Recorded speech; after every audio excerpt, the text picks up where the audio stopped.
Hello mindies, welcome back to channel. எங்களோட weekend routine video தான் பார்க்க போறோம். வாங்க வீடியோக்குள்ள போகலாம்.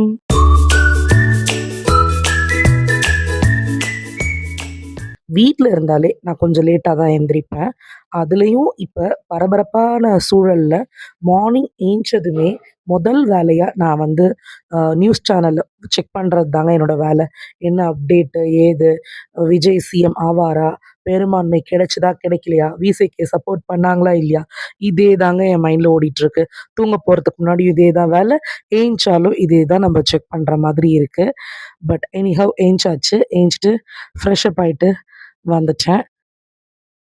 அவ்வளோதான், நல்லா ஃப்ரெஷ் ஆயாச்சு. அடுத்து நான் பெட்டை போட்டுட்டு ஏஞ்சதே லேட்டுங்கிறதுனால ஃபஸ்ட்டு போய் சாப்பிட்டு வந்துடலாம் அப்படின்னு சொல்லிட்டு சாப்பிட போயிட்டேன்.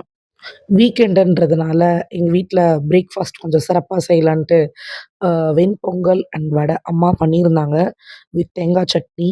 நல்லா இருந்துச்சு. நாங்களும் சாப்பிட்டு முடித்தோம். எங்கள் கூட டேக்கரும் வந்து சாப்பிட்டுட்டு இருந்தான்.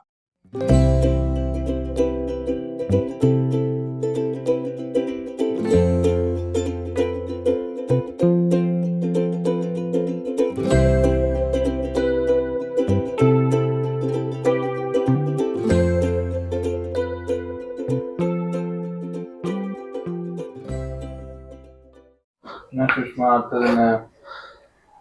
கூட்டு. எதை கூட்ட?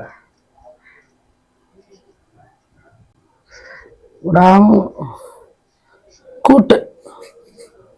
என்னத்த கூட்ட? கூட்டுடா லூசு பே. கூட்டு செய்ய போறியா?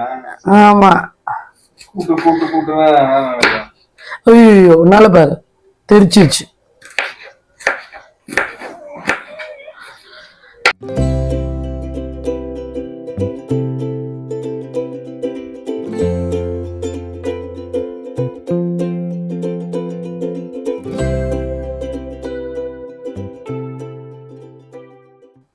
என்ன பண்றாரு பக்கத்துல? டேக்கர் வந்து ஹெல்ப் பண்றன்ற பேர்ல தின்றுவாரு எல்லாத்தையும் எடுத்து.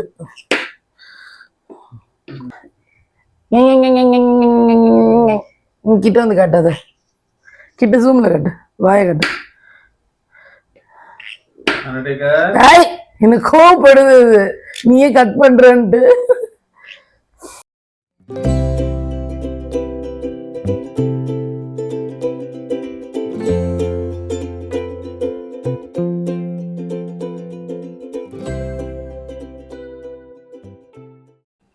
நானே தளபதி நினச்சி வருத்தத்தில் இருக்கேன்டா.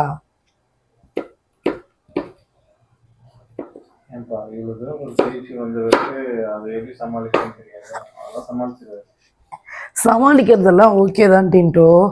என்ன விஷயம் அப்படின்னா, it is not about politician, it's not about politics. விஷயம் என்னன்னா, ஒருத்தன் ஒரு துறையில் ஜெயிக்கணும்னு நினைக்கும் போது எவ்வளோ இடையூறுகள் வருதுல்ல. அது எல்லாருக்கும் அப்படிதான்.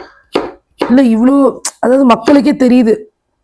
அதாவது ஒரு பொசிஷனை அடையும் போது என்ன சொல்கிறது, சப்போர்ட் பண்ணனாலும் பரவாயில்ல, அட்லீஸ்ட் துன்புறுத்தாமல் இருக்கணும், ஒரு டிஸ்டர்பன்ஸ் கிரியேட் பண்ணாமல் இருக்கணும்.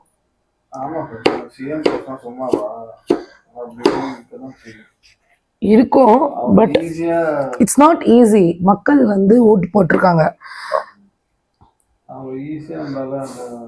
நான் வந்து ஒரு ஃபீலிங் வர்றது வந்துட்டு it's not about TVK Vijay அப்படின்னு நினச்சி நான் ஃபீல் பண்ணல. என்னன்னா, எத்தனை பேர் இந்த மாதிரி வந்து நம்ம ஒரு ஸ்போர்ட்ஸாக இருக்கட்டும், ஸ்போர்ட்ஸ்லேயே இருந்தாலும் ஒருத்தன் நல்லா வந்து ஸ்போர்ட்ஸ் ப்ளே பண்ணுவான், பட் அவனுக்கு வந்துட்டு ஆப்பர்ச்சுனிட்டி கிடைக்காது. அது ரீசன் என்னென்னா, அவனுக்கு வந்து என்ன சொல்கிறது, அவன் ஒரு செல்வாக்கான ஆளாவோ இதாவோ இருக்க முடியாது. ஸோ அதில் அந்த அகாடமியோ லீகையோ அணுக முடியாது.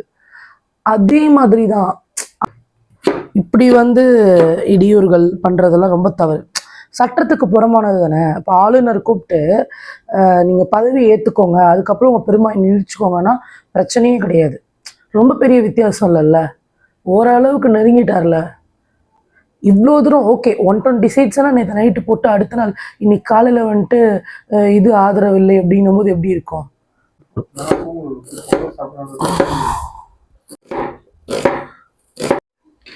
முடிஞ்சிடுச்சு. இப்போ எல்லாத்தையும் கட் பண்ணியாச்சு. நம்ம வேலை முடிஞ்சது. நம்ம போய் பாத்திரம் வளர்க்குவோம் வாங்க.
அவ்வளோதான் மக்களே.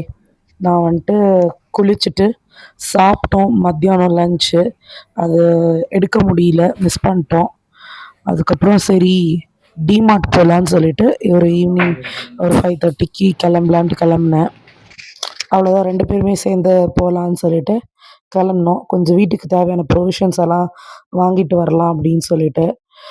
அங்கே கொஞ்சம் சீப்பாக இருக்குது. அதனால தான் சரி கொஞ்சம் ட்ராவல் பண்ணி போனாலும் கம்மியாக அமௌண்ட் ஆகுது. ஸோ அதனால் அங்கே போய் வாங்கலாம்னு சொல்லிட்டு போனோம். பரவாயில்ல தான். ப்ரைஸ் எல்லாம் கொஞ்சம் வந்துட்டு நல்ல டிஃப்ரென்ஸோட விற்கிறாங்க. அப்புறம் இன் பிட்வீன்லேயே நியூஸ் வந்துச்சு, பெரும்பான்மை கிடைத்து விட்டது டிவி கேக்குன்னு சொல்லிட்டு. ரொம்ப ஹாப்பி ஆயிடுச்சு எனக்கு. எனிஹவ் அன்டில் அவர் வந்துட்டு பதவி இருக்கிற வரைக்கும் எதுவுமே ஊர்ஜிதம் இல்லைன்றத மைண்ட் செட் பண்ணிட்டேன் நான். ஸோ ஏன்னா எப்போ வேணாலும் எது வேணாலும் மாறிட்டே இருக்கீங்க. Anyhow happy. டிமார்ட் போனால் பாப்கார்ன் வாங்காமல் வர முடியுமா? அதனால் பாப்கார்னையும் வாங்கிக்கிட்டு பேஸ்மெண்ட்டுக்கு பொருளை திங்ஸ் எடுத்து வைக்க வந்துட்டேன். அப்புறம் அவ்வளோதான், அதோட வீட்டுக்கு வந்துட்டோம். வீட்டுக்கு வந்ததும் சரி சாப்பிடலாம் அப்படின்னு பார்த்தா சாப்பிட்றதுக்கு சைட் டிஷ் எதுவும் பக்காவாக அமையல. சரி அப்படின்னு சொல்லிட்டு ஆம்லேட் போட்டுக்கலாம் அப்படின்னு பார்த்தா நம்ம வீட்டில் ஆம்லேட் ஸ்பெஷலிஸ்ட் ஒருத்தர் இருக்கார், என்ற ஹஸ்பண்ட். ஸோ அவங்க தான் யாருக்கு ஆம்லேட் போடனாலும் பக்காவாக போட்டு தருவாப்புல. ஸோ இன்றைக்கி எனக்கு போட்டு தரேன்னு இருக்காங்க. எனக்கும் போட்டு கொடுத்துட்டு அவங்களும் சாப்பிட்லான்னு சொல்லிட்டு நல்லா பண்ணுவாங்க. ஸோ அதனால் இன்றைக்கி வந்து வெரி சிம்பிள். அவங்க நிறைய ஆனியன்ஸ் கட் பண்ணி ஸ்பினாச் எல்லாம் போட்டு என்னது வெஜிடபிள் ஆம்லெட்ன்னுலாம் சொல்லுவாங்க, அதெல்லாம் பண்ணி தருவாங்க. இன்னைக்கு வந்துட்டு அவங்க ஜஸ்ட் வெறும் எக்கு, அதுக்கப்புறம் வந்துட்டு பூண்டு பொடி போட்டாங்க. லைக் வெறும் பூண்டு அண்ட் மிளகாய் இடிச்சது போட்டுட்டு சால்ட் போட்டு அப்படி டைரெக்டாக ஊற்றிட்டாங்க. ஒரு ஆம்லேட் அப்படி ஊற்றுனாங்க. 2வது ஆம்லேட் வந்துட்டு கொஞ்சம் மில்க் ஆட் பண்ணி ஊற்றுனாங்க. எனக்கு என்னமோ டேஸ்ட் நல்லா தான் இருந்தது. புதுசு எனக்குமே மில்கெல்லாம் ஆட் பண்ணி போடுறது. குட், நல்லா இருந்துச்சு. அப்புறம் நான் கர்ட் ரைஸில் கொஞ்சோண்டு பூண்டு பொடி போட்டு மிக்ஸ் பண்ணி சாப்பிட்டுட்ருக்கேன், வெறும் ப்ளெயினாக சாப்பிட முடியலன்ட்டு. அவ்வளோதான் மக்களே. ஸோ வீட்டுக்கு வந்துட்டோம். வீட்டுக்கு வந்துட்டு சாப்பிட்டு தூங்க போகிறோம். இதுதான் எங்களோட வீக்கெண்ட் ரொட்டன். இந்த ரொட்டன் உங்களுக்கு பிடிச்சிருந்துச்சுன்னா லைக் பண்ணுங்கள், ஷேர் பண்ணுங்கள், கமெண்ட் பண்ணுங்கள், மறக்காமல் சப்ஸ்கிரைப் பண்ணுங்கள். நாளைக்கு சண்டே விலாகில் சந்திப்போம். பாய்.